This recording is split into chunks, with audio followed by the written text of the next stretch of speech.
¿Quieren, por favor? Ya les dije que abrieran sus Biblias a Efesios. Tal vez no lo había dicho, pero por favor abren la Biblia en Efesios 2. En el año de 1990, a Colombia llegaron un total de 104.319 inmigrantes de Venezuela, de Estados Unidos, de Ecuador, de España, de Perú, principalmente, pero llegaron de otros países también, por supuesto. Sin embargo, en el año 2019, el año pasado, pasó el promedio de ser 104.000 a ser 1.200.000 inmigrantes, algo que nosotros nunca habíamos visto en el pasado. De esos inmigrantes hay 1.000.000 que vienen de Venezuela. La mayoría de ellos son inmigrantes ilegales. Son personas que no han hecho una aplicación formal para vivir acá. Muchos entran por las trochas a Colombia y no traen un documento válido que puedan utilizar aquí en alguna parte. Y aquí les llaman inmigrantes irregulares.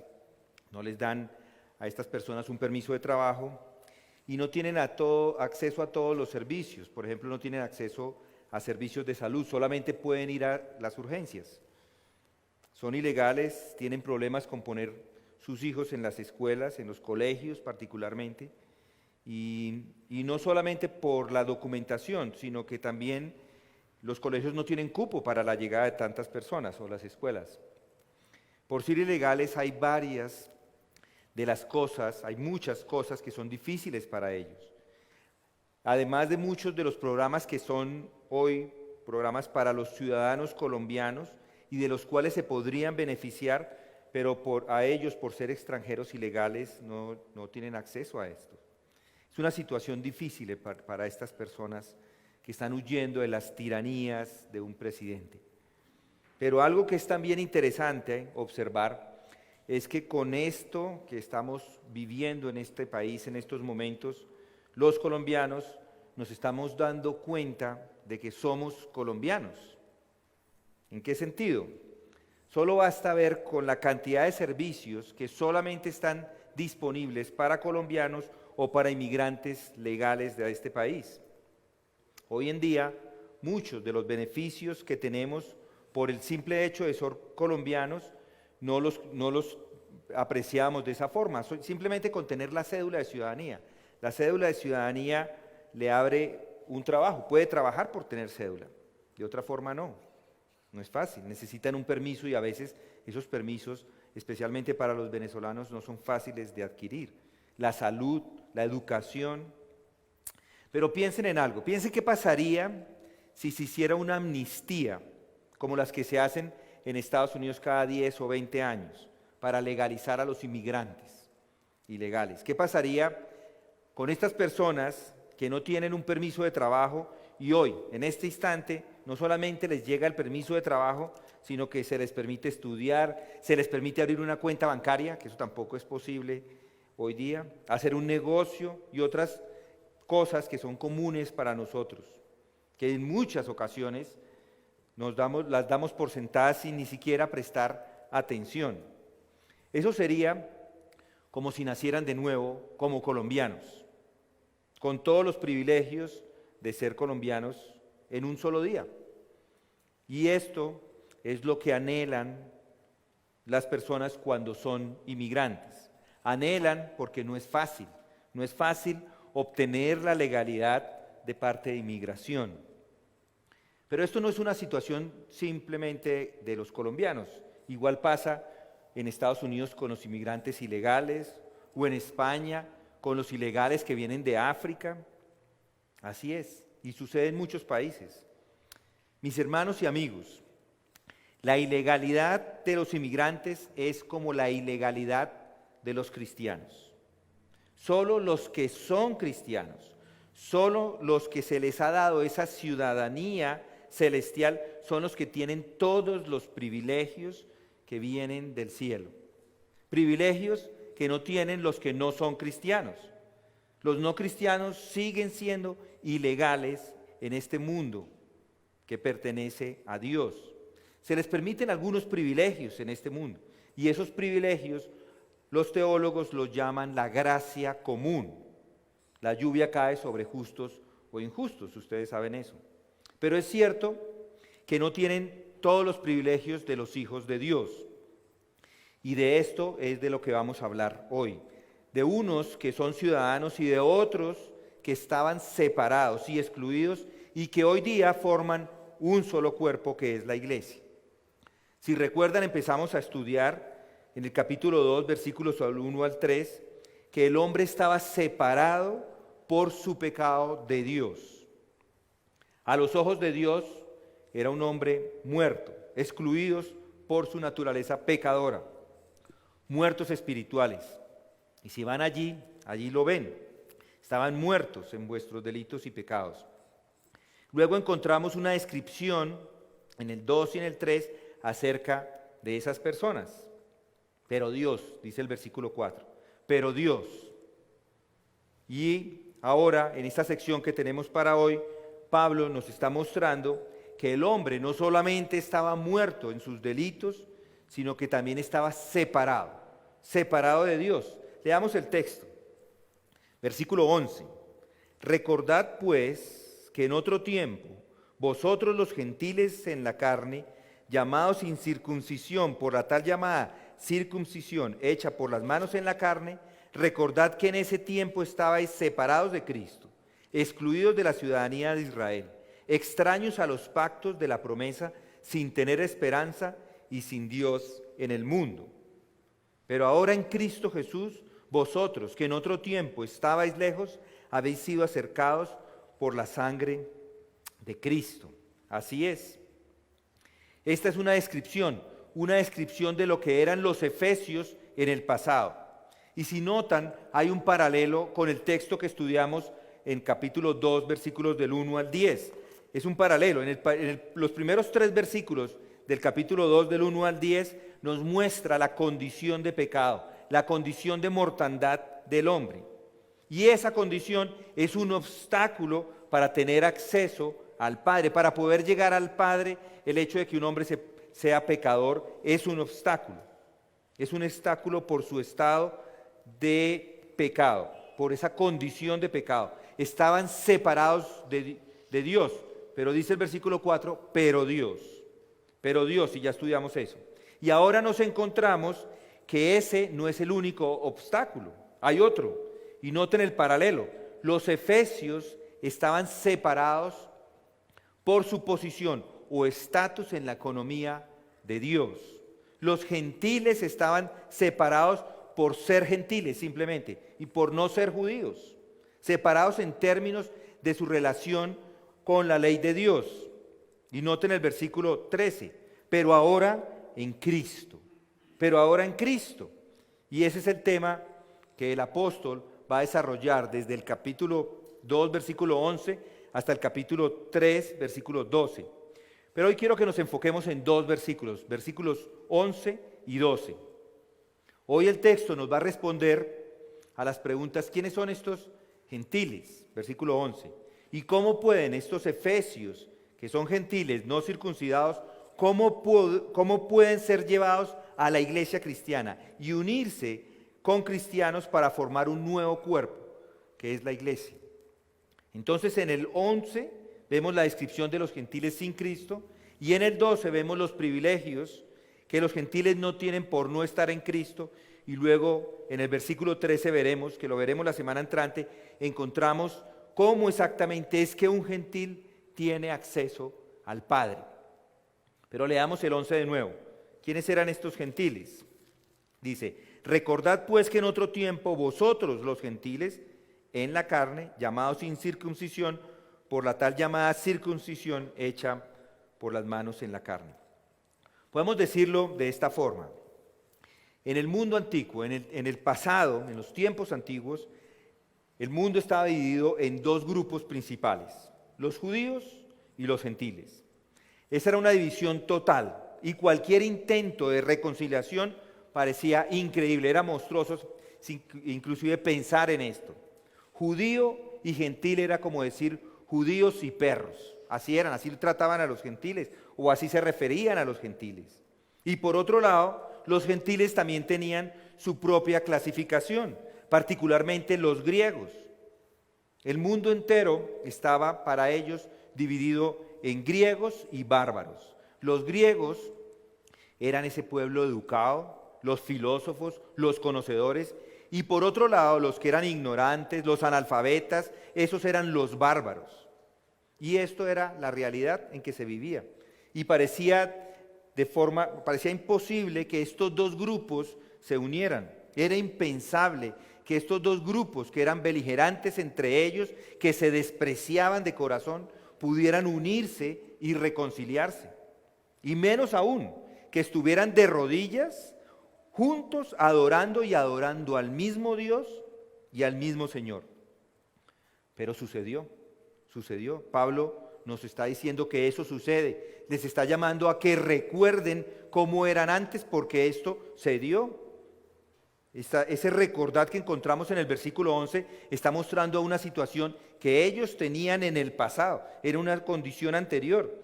Estos efesios, sin embargo, habían sido traídos a los pies de Cristo y ahora eran parte de los miembros de ese solo cuerpo, de ese único cuerpo con los judíos cristianos. Los dos grupos se habían unido en uno solo. Y esto, así nomás, es asombroso. ¿Y cómo se pudo haber dado? Por el poder de Dios, simplemente. Unir estos dos grupos. Los judíos en ese entonces pensaban que lo único que realmente importaba era lo que ellos hacían en la carne. Para ellos no importaba nada más que la circuncisión, porque era lo que los hacía judíos. Los judíos habían entonces malinterpretado el propósito de la circuncisión. Habían creado una gran barrera y un obstáculo en ese tiempo, en el mundo antiguo. Y el apóstol lo expresa con esas palabras: en otro tiempo vosotros los gentiles en la carne, llamados sin circuncisión, por la tal llamada circuncisión hecha por las manos en la carne. Los gentiles eran incircuncisos en la carne. Piensen en esto: si un judío se convertía al cristianismo, los gentiles seguían siendo gentiles, seguían siendo llamados o apodados incircuncisos. Para que un gentil tuviera acceso al cristianismo, primero había que resolver la situación de incircuncisión con los judíos cristianos. Y luego, en segundo lugar, esta actitud de Dios hacia los gentiles también había que solucionarla, porque los gentiles estaban separados de los escogidos de Dios, no eran de la semilla de Abraham. Por eso es que se da el concilio que encontramos en Hechos 15, en el año 49, para resolver este asunto. ¿Los gentiles se deben o no se deben circuncidar? Esa es la pregunta. Y de allí salió un documento que dice que los gentiles no necesitan circuncidados para ser cristianos. Para los tiempos que se escribe Efesios, que es unos 12 años después del concilio de Jerusalén, ya se había dado el que encontramos en Hechos 15, ya esto se había resuelto. Entonces, la conclusión a la que se dio en ese momento es que esa unión o esa solución al conflicto que se presentaba se da en Cristo. Ese obstáculo se supera por estar en Cristo. Ambas dificultades son vencidas por Cristo y por su obra. Lo dice Hechos 15, dice: creemos más bien que somos salvos por la gracia del Señor Jesús, de la misma manera que ellos también lo son. Es por la gracia que ellos son salvos, tanto judíos como cristianos, como gentiles.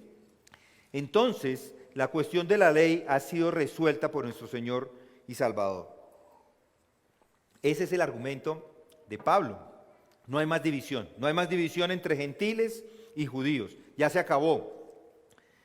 Y uno se pone a pensar, ¿pero eso qué tiene importancia para nosotros hoy? Bueno, tiene importancia porque vivimos en este momento en un país, vivimos en unas condiciones donde hay divisiones.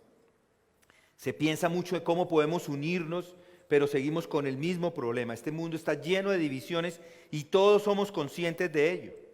Entre naciones, por ejemplo. Así se da. Hoy hay tensiones entre el presidente de Venezuela y el presidente de Colombia. Entre las Coreas, entre los estados árabes e Israel. Estas semanas salieron las noticias, la guerra entre armenios y azerbaiyanes, divisiones, divisiones, divisiones, todo el tiempo. Pero no es solamente cierto en el ámbito de las naciones y de las relaciones internacionales, es igualmente cierto dentro de los países también. Entre las clases sociales hay divisiones, hay razas. Hemos escuchado de esto muchísimo en las últimas semanas. O en la política. Por estos días, los republicanos y los demócratas de Estados Unidos están en una división que cada día se hace más pronunciada. O aquí, los de derecha y los de izquierda. El mundo, en cierto sentido, está lleno de la misma cosa. Y por desgracia, lo mismo se da en la iglesia. En la iglesia cristiana hay sectas, denominaciones, grupos, divisiones, y todo esto se está dando o está ocupando, digámoslo mejor, todo esto está ocupando el pensamiento de muchas personas en este preciso momento. Se habla, por ejemplo, del ecumenismo, y el ecumenismo es unir a todos en una sola fe, en una sola religión. La gente está preocupada por eso, por obtener esta unión y lidiar con ese problema de divisiones. Sin embargo, parece que esos esfuerzos son inútiles, parece que no llevan a nada. Y la pregunta que uno se hace es ¿por qué? ¿Por qué no se da? Y la respuesta nos la da el apóstol Pablo aquí. La respuesta está aquí en las Escrituras, y no solamente en este texto, sino por toda la carta de Efesios nos habla precisamente de eso, de la unidad que vale la pena, de la unidad de la que vale la pena hablar y que es posible que se dé bajo ciertas circunstancias. La iglesia primitiva estaba compuesta por judíos y por gentiles, y eso nos demuestra la verdadera unidad. Habían sido reunidos, iban juntos, estaban los dos en un solo grupo. ¿Y por qué lo podían hacer? Porque tenían el mismo espíritu. Podrían ir a Dios en oración los dos grupos porque tenían el mismo espíritu. Estaban los dos en la misma iglesia, como conciudadanos. De hecho, eran miembros de la misma familia. ¿Y qué los unía? El Evangelio. Esa es la única manera, el entendimiento del Evangelio. Todo lo demás no conduce a nada. Muchas iglesias hoy tratan de conseguir estas uniones, pero si esas uniones no se dan partiendo del Evangelio correcto, entonces todo está perdido. Solo el Evangelio puede producir una unidad verdadera, real. Si hay desacuerdo, si hay una persona, si hay un grupo de personas que tiene un desacuerdo en el Evangelio, es un desperdicio de tiempo tratar de unirlo, es un desperdicio de cualquier energía que se le ponga a eso.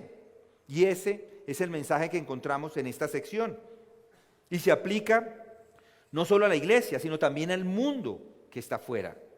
Este mundo o este texto nos muestra que todos en este mundo necesitamos la misma gracia, la misma misericordia, el mismo amor, y lo recibimos todos y lo compartimos todos juntos cuando adoramos a la misma persona, cuando entendemos quién es esa misma persona, cuando sabemos que Él es el Hijo de Dios, que Él es el mismo Dios, cuando nos regocijamos en la salvación, cuando vemos que nosotros por nosotros mismos no podríamos hacer nada, cuando sabemos que la salvación no depende de nosotros, cuando vemos que todo es por la gracia de Dios.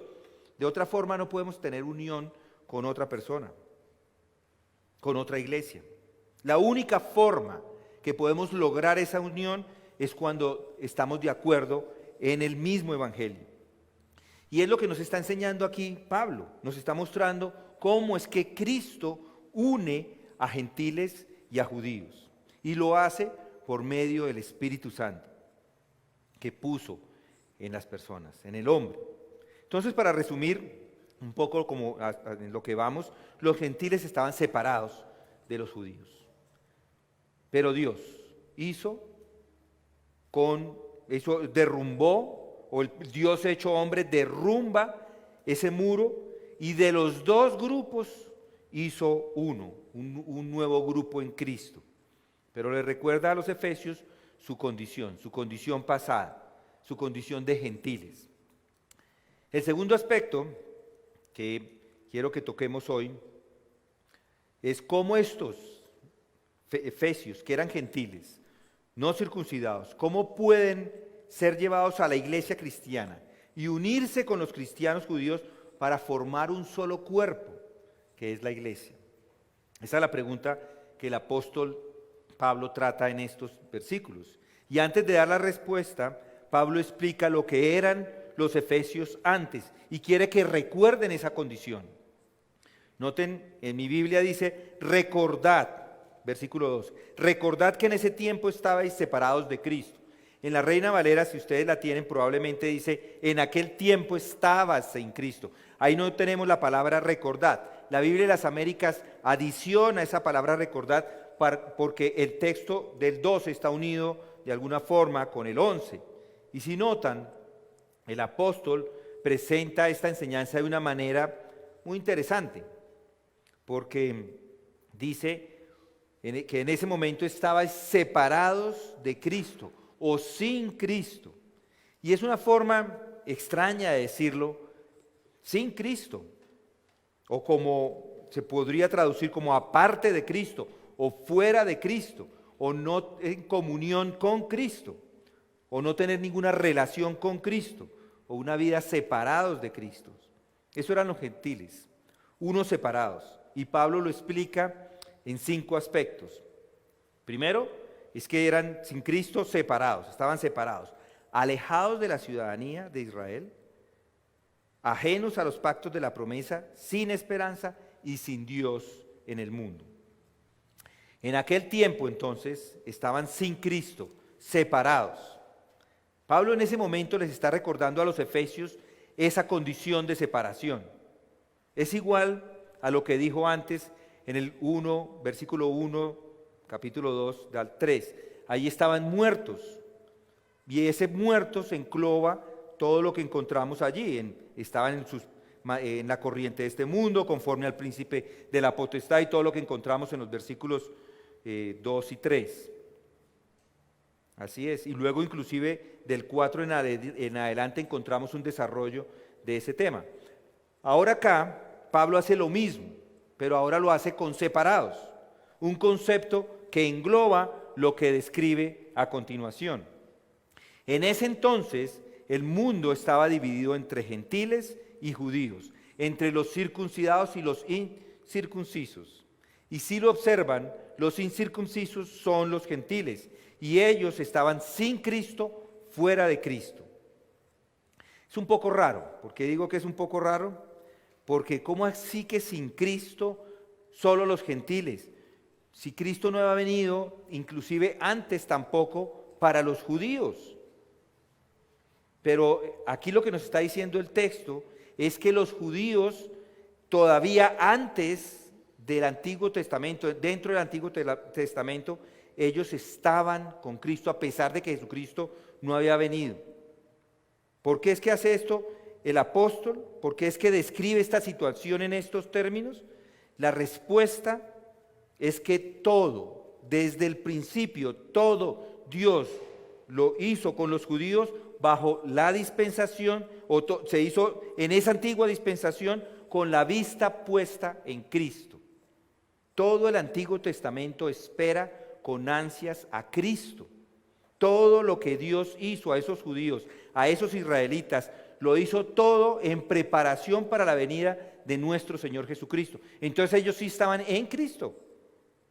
El apóstol lo pone en Gálatas 3:23 de esta forma, dice, pero antes que viniese la fe, estábamos confinados bajo la ley, encerrados por aquella fe que iba a ser revelada. Antes de que viniese la fe, antes de que viniera Cristo, estaban confinados bajo la ley y estaban esperando que esa ley fuera revelada. La ley en ese momento era su maestro, era el maestro de escuela que llevaba a ellos a ver a Cristo. Nunca la ley fue destinada en sí misma para nada, simplemente era para mostrar a Cristo. Y es ahí donde los judíos se equivocaron. Pensaron que la ley en sí misma era algo, que por el hecho de poseer la ley, por ese simple hecho, ya lo tenían todo, por eso circuncidaban a los niños, mientras que los gentiles no tenían la ley. Y Pablo lo que está diciendo es que la ley es nuestro maestro de escuela, es nuestro profesor para llevarnos a Cristo. Podemos decirlo así: Dios hizo al hombre a su propia imagen, y el hombre vivió en comunión perfecta con Dios, pero para su desgracia pecó y se alejó de Dios. Después de eso, la tierra se llenó de gente, pero solo hasta que Dios llama a Abraham fue que se inicia una nueva relación entre Dios y el hombre. El mundo entero y todas las personas, pueblos, naciones que estaban aquí en este mundo estaban separados de Dios. No había una división entre las naciones, era simplemente Dios y el resto. Así era. Hasta que llegó Abraham. En ese momento Dios hizo algo nuevo.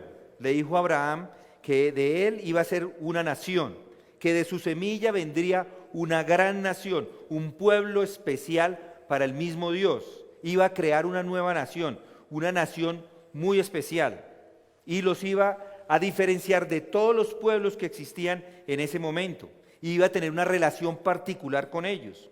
Y esa es la formación del pueblo de Israel. Esa es la formación del pueblo de Dios.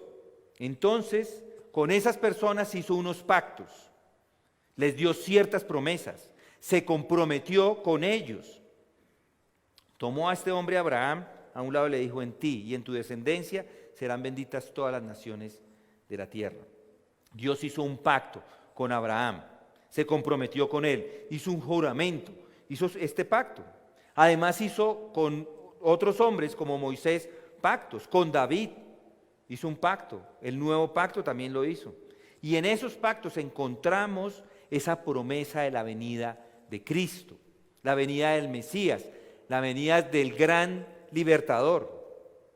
Los judíos eran las personas que podían recibir esas promesas, era el pueblo de Dios, y a ellos se les había pedido que circuncidaran a los niños para diferenciarlos de las otras naciones. Eso era todo el tema de la circuncisión. Y el pueblo del pacto era conocido por la marca de la circuncisión. Y eso es lo que en este momento el apóstol les está recordando a estos efesios. Y el objetivo de hacerlo es que él quiere que se den cuenta de la grandeza de su salvación. Él quiere que se den cuenta del hecho de que ahora se han convertido en conciudadanos con los santos, conciudadanos con los de la casa de Dios. Y esto es lo más asombroso que podría suceder. No solo que Dios con poder levanta a unos muertos en pecado, sino que a unos separados, completamente separados, los une a la iglesia. ¿Entiende eso? Ningún hombre se puede regocijar si no entiende esto. No se puede regocijar en Cristo si no entiende de dónde viene, cuál es su posición previa, anterior.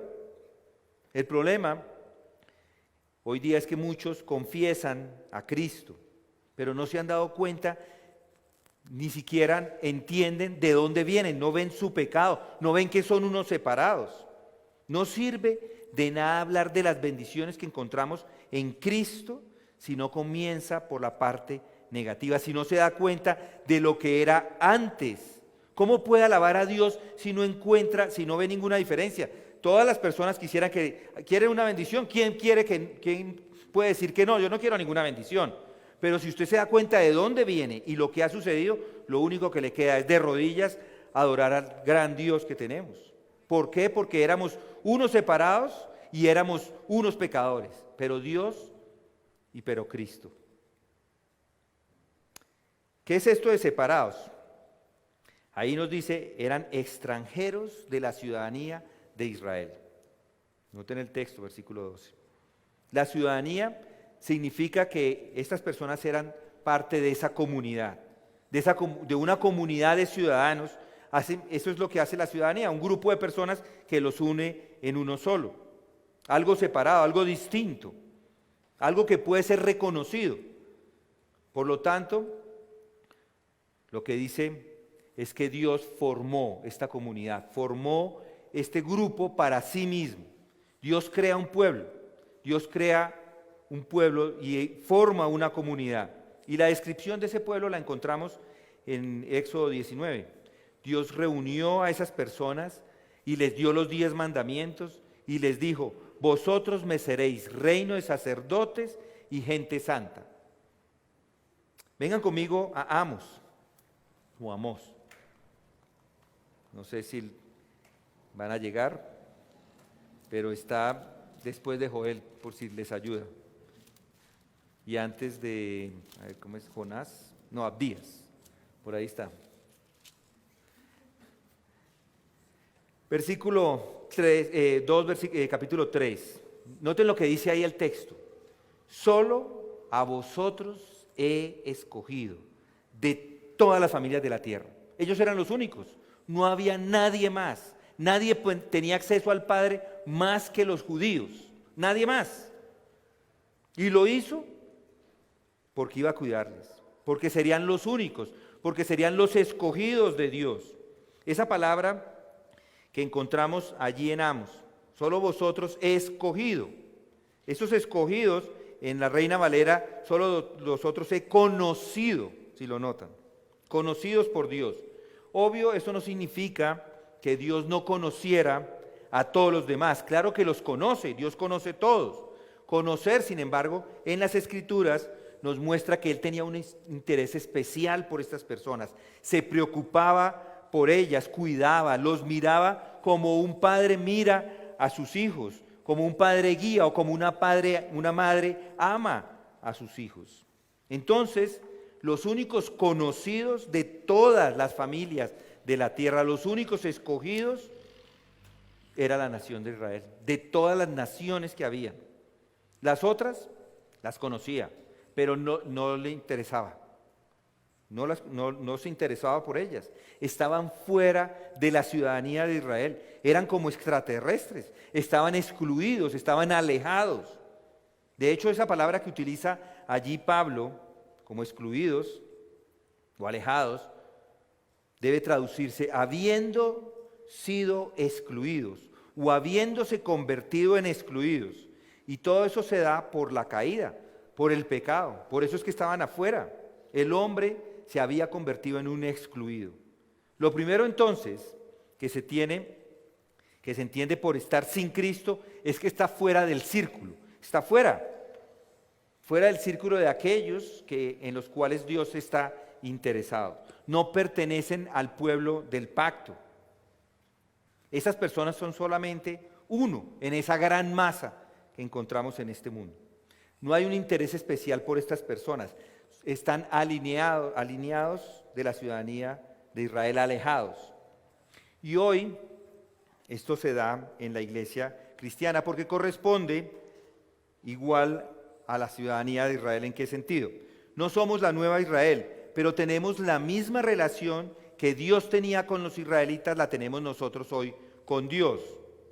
Lo más terrible entonces es que un hombre que no es cristiano está fuera del círculo y no pertenece al pueblo de Dios, no es parte de los suyos. Mi pregunta entonces a cada uno de ustedes ¿es usted del círculo o no? ¿Está en la rosca o no? Si lo quisiéramos poner así. ¿Está dentro o está fuera? ¿Es un excluido? ¿Es un alejado? Probablemente se siente extraño en un servicio cristiano. ¿De qué está hablando este hombre? ¿Qué me está diciendo? ¿Qué es todo esto? No parece ser muy práctico. Yo quisiera que me diera algo práctico, algo que yo pueda utilizar ya mismo. Esto que me está hablando es irrelevante para mí. Bueno, probablemente no ha entendido de dónde ha salido. Solamente piénselo. Además de eso, nos dice allí el texto, regresando a Efesios, dice, extraños a los pactos de la promesa. Si recuerdan, los que han seguido los estudios de los miércoles, Sergio enseñó acerca de los pactos en las últimas semanas. Y si quiere ver los estudios, simplemente entra a la página y los puede bajar y escucharlos. Pero uno de estos pactos es el pacto con Abraham. Pero no hizo el pacto con él porque había algo especial o particularmente bueno en Abraham. Dios lo llamó y le dijo: he puesto mis ojos en ti, te voy a bendecir, me comprometo contigo. Y esto nos lo recuerda en Hebreos 6, capítulo 6. Se comprometió con él, le hizo un juramento a Abraham. Dios se compromete con él. Pero los efesios eran extraños al pacto de Abraham y a los otros pactos, a todos. Las naciones gentiles no tenían ni idea de estos pactos, no sabían nada de ellos. Mientras el pueblo de Dios en ese momento, los judíos, estaban recibiendo esos grandes mensajes de Dios, se regocijaban con Dios, con los mensajes que recibían, con los profetas que recibían. Las naciones afuera, cero. No sabían nada de ello. No estaban interesados en nada. Y eso sigue siendo cierto hoy día. Los que están afuera de Cristo no tienen ni idea. Aquellos que no están viviendo una relación con Cristo, por más de que abran las Escrituras, por más de que lean una porción, dice, ¿esto qué dice acá? ¿Cuáles son las promesas acá? ¿Qué quiere decir?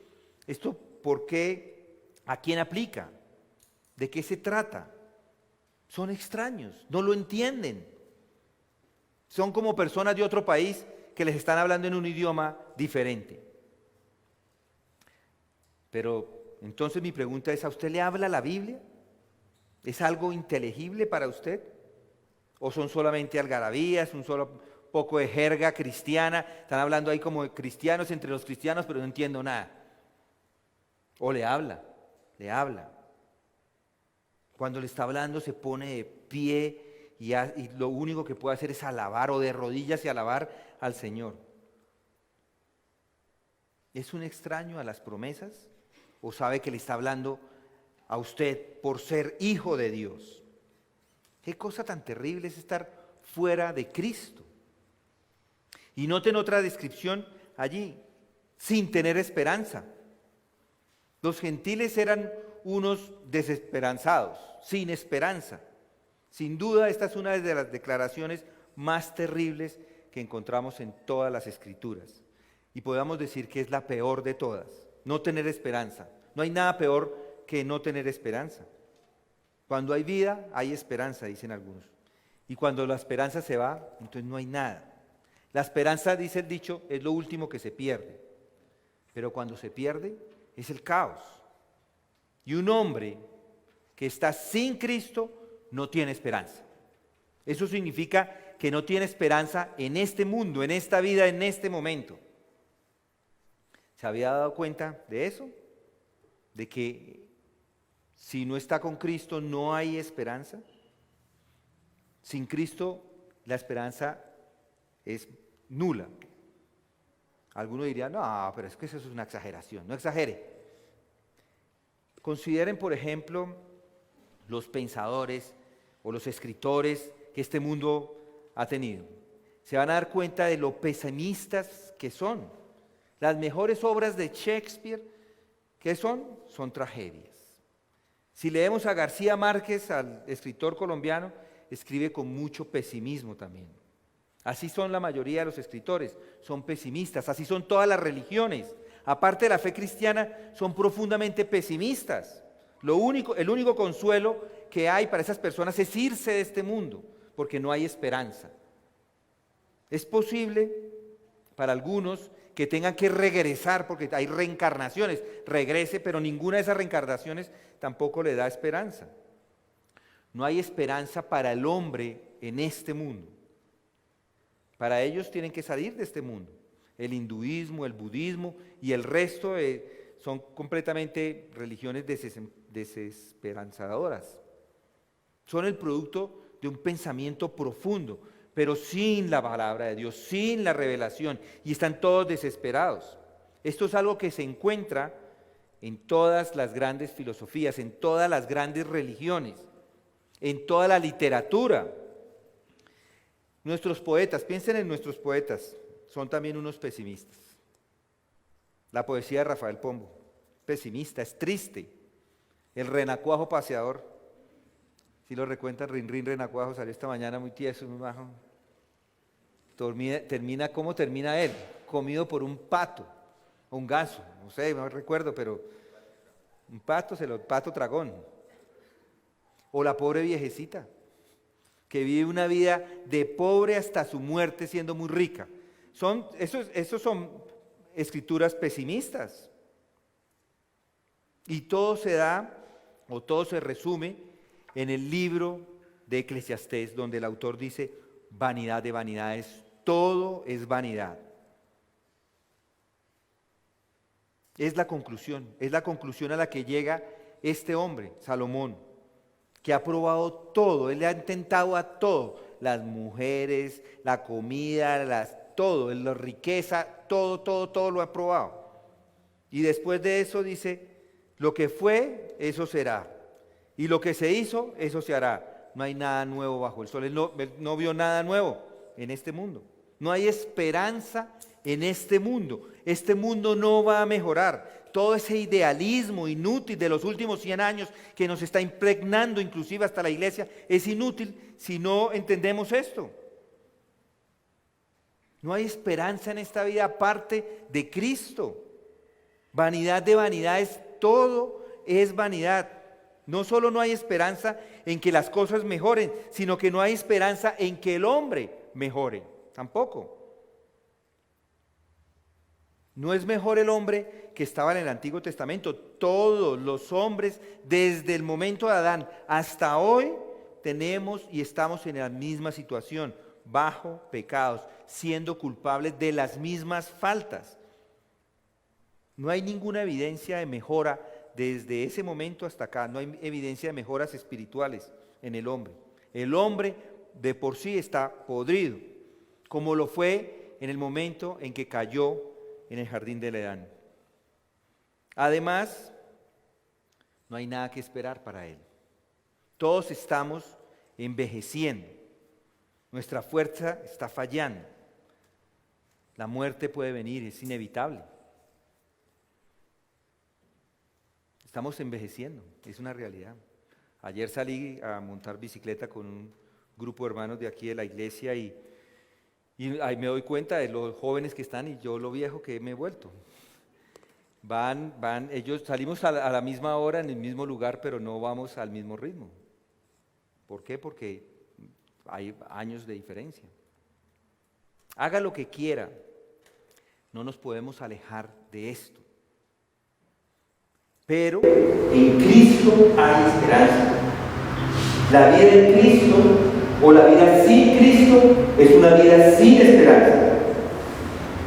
Esto no es pesimismo, esto es realismo, esos son los hechos. Como no hay esperanza en esta vida, en este mundo, ciertamente no hay esperanza en el mundo de más allá. No hay esperanza en el mundo ni ahora ni después sin Cristo. Los hombres miran hacia adelante, pero ¿qué ven? Nada. No pueden ver nada más allá de la muerte. No tienen fe más allá de la muerte. ¿Qué hay más allá? Si ustedes preguntan, no ven nada, no lo saben. O dicen que no hay nada, o simplemente un tormento, pero ni siquiera saben de qué se trata. O algunos dicen es que es una serie de reencarnaciones, pero nada. Ellos no saben. Y cuando llegan al final y lo dejan todo, se dan cuenta que les faltaba esperanza, que no tenían la esperanza, que no hay esperanza sin Cristo. Esa es la vida de millones de personas en nuestro país, que piensan que somos tontos porque nos reunimos aquí, nos sentamos a escuchar el mismo viejo evangelio. Piensan que tienen vida y libertad, pero al contrario no tienen ni vida ni libertad. No tienen esperanza. Pero aún peor, noten lo que dice ahí, y sin Dios en el mundo. ¿Qué quiere decir Pablo con esto? Quiere decir, obviamente, sin una experiencia subjetiva de Dios. Dios todavía está allí, por supuesto, pero estas personas no saben eso, no son conscientes de eso y no lo están disfrutando. Podemos resumirlo de esta forma: no conocen a Dios y no están en comunión con Dios. Por lo tanto, Están sin toda la ayuda y toda la paz que Dios provee, sin toda la alegría que viene a través del conocimiento y la fe en Él. Su mundo se está derrumbando, todo va mal y se quedan solos. Están en total aislamiento, desolados, no tienen nada porque no conocen a Dios. Y es cierto, los cristianos tenemos problemas en esta vida, como ellos. Accidentes se presentan, a veces las cosas no van como uno esperaría. Y en eso podemos ser parecidos a ellos, pero hay una diferencia grande al hombre que está sin Dios. El hombre que tiene a Dios y conoce a Dios, lo tiene a Él como su soporte. ¿Recuerdan lo que dijo el salmista? Porque aunque mi padre y mi madre me hayan abandonado, el Señor me recogerá. Así su padre y su madre lo hayan dejado, así si sus amigos, sus compañeros se hayan ido, así todo se haya acabado, dice el salmista, cuando mi padre y mi madre me abandonen, entonces el Señor me recogerá. Escúchelo en otro salmista, dice, desde lo más profundo, oh Señor, he clamado a ti. Señor, oye mi voz, estén atentos tus oídos a la voz de mis súplicas. Señor, si tú tuvieras en cuenta las inequidades, ¿quién, oh Señor, podría permanecer? Pero en ti hay perdón, para que seas temido. Espero en el Señor, en Él espera mi alma, y en su alma tengo mi esperanza. Mi alma espera al Señor más que los centinelas de la mañana. Salmo 30, del 1 al 6. Así es Dios presente en la vida de alguien. ¿Recuerdan el Salmo 23? El Señor es mi pastor. El Señor es mi pastor, nada me faltará. En lugares de verdes pastos me hace descansar, junto a aguas de reposo me conduce. Él restaurará mi alma, me guía por senderos de justicia, por amor de su nombre. Aunque pase por el valle de sombra de muerte, no temeré mal alguno, porque tú estás conmigo. Tu vara y tu callado me infunden aliento. Tú preparas mesa delante de mí en presencia de mis enemigos. Has ungido mi cabeza con aceite, mi copa está rebosando. Ciertamente el bien y la misericordia me seguirán todos los días de mi vida, y en tu casa y en la casa del Señor moraré por largos días. Esto se da por estar con Dios, no sin Dios. Lo que dice Hebreos, dice, el Señor es el que me ayuda, no temeré. ¿Qué podrá hacerme el hombre?, dice él. ¿Por qué? ¿Por qué puede el hombre tener esa seguridad? Porque ha dicho que nunca te dejaré y nunca te abandonaré. Un día Dios va a borrar las lágrimas de todos los ojos de todos nosotros. No habrá más dolor, no habrá más suspiros, no habrá más llanto. Pero el hombre sin Cristo no conoce estas cosas. Escuchen lo que dice el Señor mismo, Jesucristo, diciendo en Juan 16:32, dice, mirad, la hora viene y ya ha llegado, en que seréis esparcidos, cada uno por su lado, y me dejaréis solo. Y sin embargo, no estoy solo, porque el Padre está conmigo. Jesús no estaba solo, estaba con el Padre. Cuando todos los habían abandonado y habían huido, Él dice, y sin embargo no estoy solo, porque el Padre está conmigo. Qué terrible, ¿no les parece estar sin esperanza y sin Dios en el mundo? Qué terrible es pertenecer a este mundo que está bajo la ira de Dios, bajo condenación, y está listo para ser destruido. El mundo pasa y sus deseos, pero el que hace la voluntad del Padre permanece para siempre. Si a usted hoy estas palabras que le estoy hablando y se encuentra sin Cristo y usted las escucha, piense en dónde está. ¿Está fuera de las riquezas de Dios, del interés especial de Dios? ¿Tiene las promesas de Dios o está sin esperanza y sin Dios en el mundo? Si ven esto y se dan cuenta que están sin esperanza, sin Dios en el mundo, venga Cristo, venga Cristo. Los efesios en algún momento estaban en esa situación y ellos vinieron a Cristo. Igual usted hoy, si está sin Cristo, venga a Él. No deje pasar este instante. Aquellos que estaban lejos, Él los ha hecho cercanos por la sangre de Cristo. No es necesario que siga siendo un extraterrestre o un forastero. No es necesario que siga sintiendo estas cosas que no son suyas, pero que cuando le hablen diga, ok, yo quiero eso mismo. Créalo, actúe de acuerdo a lo que dice. Vaya a Dios y confiese todo lo que es verdadero en usted, que son sus pecados.